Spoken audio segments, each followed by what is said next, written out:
नमस्ते, वणक्कम, आदाब, सत श्री अकाल, केम छो। Welcome to my channel skill capsule.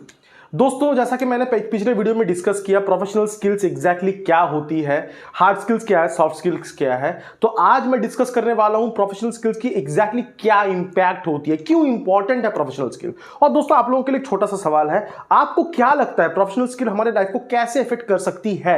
कोई भी ऐसी सोच है, कोई भी ऐसी रैंडम थॉट आपके दिमाग में जो आती है, प्लीज कमेंट सेक्शन में हमें लिख के भेजिए। कुछ ऐसी अनसुनी चीजें जो मुझे पता नहीं है, आप लोगों के थ्रू अगर मुझे जानकारी मिलती है, मैं उसके बारे में भी डिस्कस करना पसंद करूंगा। देखिए, professional skills exactly helps you succeed in your job, no matter what ever the industry you are in, right? कोई भी इंडस्ट्री में आप हो, किसी भी तरह की जॉब करिए हो, कोई भी सेगमेंट में जॉब कर रहे हो, प्रोफेशनल स्किल हमेशा आपको उस जॉब में सक्सीड करने में मदद करती है। While it is very much important to have that job specific knowledge, skills to show your maturity and dedication to the job can even help you advance in your career even further, right? देखिए, मैंने दो point के बारे में बात किया है। Number one point is job specific knowledge. यहां पर बता रहे हैं जॉब स्पेसिफिक नॉलेज होना जितनी ज्यादा जरूरी है। जॉब स्पेसिफिक नॉलेज मतलब हार्ड स्किल्स की बात कर रहे हैं, और साथ ही साथ जो वो स्किल्स जो आपके डेडिकेशन और मैच्योरिटी को शो करती है, that is the soft skill part. हालांकि those people who are new to my channel, जो आज पहली बार ये सॉफ्ट स्किल, हार्ड स्किल्स, ये सारे टर्म्स सुन रहे हैं या समझने की कोशिश कर रहे हैं, मैंने एक डिस्क्रिप्शन में लिंक दिया हुआ है जहां पर आप मेरे पुराने वीडियोस को रेफर कर सकते हैं अपने प्रॉपर क्लैरिटी के लिए। So please stay tune. देखिए, समझने वाली बात है, दोनों स्किल्स की इक्वल मात्रा में 50-50% में अगर मैं सोचूं, दोनों इक्वल रेशियो में हमारे प्रोफेशनल स्किल में इंपॉर्टेंट है, हमारे लाइफ में इंपॉर्टेंट है। मैं अगर कोई एक केस सिनेरियो पकड़ लेता हूं, for an example, I am considering one case जहां पर एक बंदा है जिसके पास हार्ड स्किल है, सॉफ्ट स्किल नहीं है। What is the impact, how it is going to impact? So let us consider any profession. Let's suppose again I am considering sales as the profession. तो इसमें क्या होगा, if one guy is very good into hard skills, that means उसके पास revenue generation कैसे करना है इसकी नॉलेज है, प्रोडक्ट नॉलेज है, सीआरएम टूल कैसे यूज करना है, एमएस ऑफिस टूल कैसे यूज करना है, वगैरह वगैरह। These hard skills, basic hard skills जो होनी चाहिए, he is already having that, but he is having zero soft skill है ही नहीं।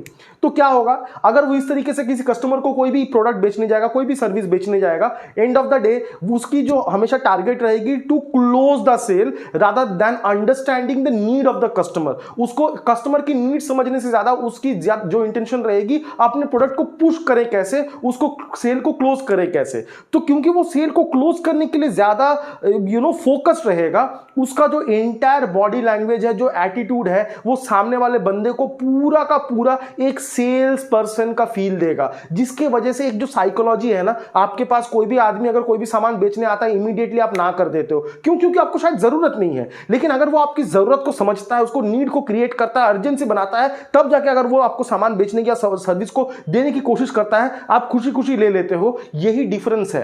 तो अगर वो इस तरीके से बात करने का कोशिश करता है ना, तो वो कस्टमर को भी पसंद नहीं आता है, which ultimately leads to sales failure. End of the day उसकी प्रोडक्टिविटी हैम्पर होती है, उसकी परफॉर्मेंस हैम्पर होती है। प्रोडक्टिविटी परफॉर्मेंस हैम्पर होने के लिए ही फील्स डिप्रेस्ड, उसको इरिटेशन आता है, फ्रस्ट्रेशन आता है, he looks out for job changes. Company को भी लोग गाली देना चालू कर देते हैं दोस्तों, कि ये सोच के कि प्रोडक्ट अच्छी नहीं है, कन्विंसिंग शायद नहीं है। That is again one of the problem. लेकिन एक चीज आपको क्लियर कर देता हूं आज मैं, देखिए, कोई भी कंपनी, कोई भी ऑर्गेनाइजेशन अगर आज के डेट में चल रही है, वो लोग कहीं ना कहीं अपने सेल्स ऑपरेशंस को सक्सेसफुली चलाने के बाद ही मार्केट में उतर रहे हैं। They have already tested and tried it, and then they are into this place, and that's why they are hiring people for it. So ये चीज आपको समझना जरूरी है कि उनको ऑलरेडी पता है कि मार्केट में नीड है और किस तरीके से उसको पहुंचना है। ये आपके स्किल के ऊपर डिपेंड करती है कि आप उस चीज को किस तरीके से लेके आगे बढ़ सकते हो। सी अगेन दैट स्किल वाला पार्ट, तो मैंने यहां पर वही चीज करी है। तो देखिए, हार्ड स्किल होने के साथ साथ सॉफ्ट स्किल अगर नहीं होती है, आपकी प्रोडक्टिविटी, आपकी परफॉर्मेंस बुरी तरह से हैम्पर होती है।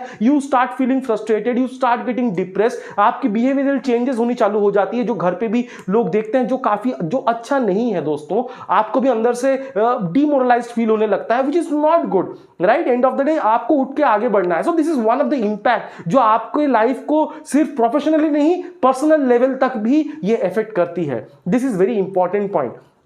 सेकेंडली, अगर मैं दूसरे एस्पेक्ट की बात करूं जहां पर मैं एक बंदे को कंसिडर करता हूं who is having good soft skill but he is not having any sort of hard skill, तब क्या होगा? सॉफ्ट स्किल है मेरे पास लेकिन मेरे पास हार्ड स्किल नहीं है. I know how to communicate, I know how to talk, I know how to maintain the work place etiquette, I know how to observe people, I have a very good listening ability, but the worst part is I do not have any product knowledge, I do not know how to use any CRM tools, I do not know how to use any MS Office tools, XYZ जो भी job specific requirements है.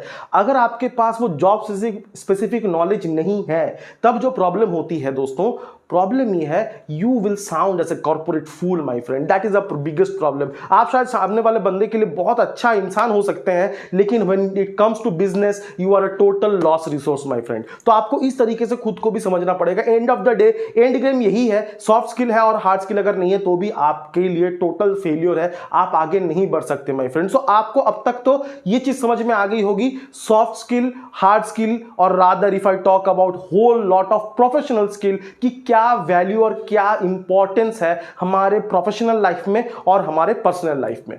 तो मुझे अभी तक, अगर मैं गलत नहीं हूं तो शायद आप लोगों के दिमाग में यह सवाल आ रहा होगा कि अगर ये इंपॉर्टेंट है, अगर इस तरह की इशू है, तो इसको हम लोग इंप्रूव कैसे कर सकते हैं, क्या उपाय है? तो दोस्तों उपाय है, बिल्कुल उपाय है, सही जगह पर हैं आप लोग, उपाय बिल्कुल है. और मैं एक ऐसे उपाय के बारे में बात करने वाला हूं जहां पर मैं आप लोगों को घर बैठे खुद के स्किल को इंप्रूव करने की एक ऑसम रामबाण इलाज बताने वाला हूं. 5 स्टेप प्रोसेस के बारे में डिस्कस करने वाला हूं मेरे अगले वीडियो में. Please stay tune. मेरे अगले वीडियो में मैं इस 5 स्टेप प्रोसेस के बारे में डिस्कस करने वाला हूं, जहां पर मैं आपको बताऊंगा किस तरीके से आप अपने इन स्किल्स को एनालाइज करके अपने आप को चेंज कर सकते हो दोस्तों. तो मेरे चैनल को अगर सब्सक्राइब नहीं किया अभी तक तो प्लीज सब्सक्राइब कर दीजिए, नोटिफिकेशन का घंटा दबा दीजिए, ताकि आपके पास मेरे अपडेट्स आते रहें, आपको पता चल जाए कि क्या क्या डिस्कस मैंने किया है. और अगर मेरी ये डिस्कशंस आपके लिए कहीं ना कहीं, ये जो मेरी इनपुट्स है, इंफॉर्मेटिव साबित होती हैं, आपके लाइफ में कोई भी चेंजेस अगर लाती हैं, तो प्लीज मुझे मोटिवेट करिए, लाइक करिए, अपने दोस्तों के बीच में शेयर करिए. तब तक के लिए धन्यवाद.